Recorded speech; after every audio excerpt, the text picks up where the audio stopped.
तर भाजपची आरएसएसच्या पदाधिकाऱ्यांसोबत समन्वय बैठक सुरू आहे। नागपुरातील आरएसएसच्या कार्यालयात या बैठकीचं आयोजन करण्यात आलंय। या बैठकीला देवेंद्र फडणवीस, चंद्रशेखर बावनकुळे उपस्थित आहेत।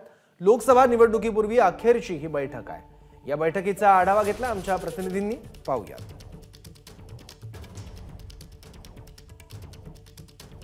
राष्ट्रीय स्वयंसेवक संघाच्या पदाधिकारी आणि भाजपचे महत्त्वाचे पदाधिकारी यांची एक महत्त्वपूर्ण बैठक नागपुरातील रेशीमबाग मध्ये सुरू आहे।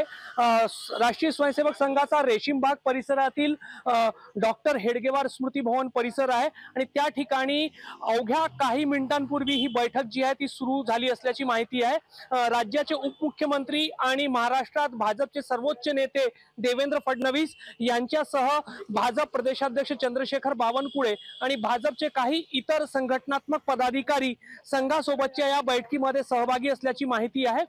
जी काही माहिती मिळत आहे, संघाकडून संघ परिवारातील ज्या वेगवेगळ्या संघटना आहेत त्यांची समन्वयाची एक नियमित बैठक जी आहे ती निश्चित कालावधीनंतर होत असते आणि तीच बैठक जी आहे ती निश्चित कालावधीनंतर आज होत आहे।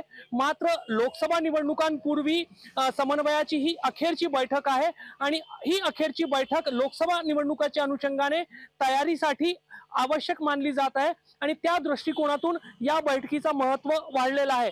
वेगवेगळ्या संघटनांचा एकमेकांच्या कामांमध्ये आणि उद्दिष्ट पूर्ततेसाठी कशा पद्धतीने फायदा होईल, मदत होईल यासाठी ही समन्वयाची बैठक घेतली जाते आणि त्याच मालिकेमध्ये आज नागपूरच्या रेशीमबाग कार्यालयामध्ये समन्वयाची ही महत्त्वाची बैठक पार पडत आहे। कॅमेरामॅन अतुल हिरडेसह रजत वशिष्ठ, एबीपी माझा, नागपूर।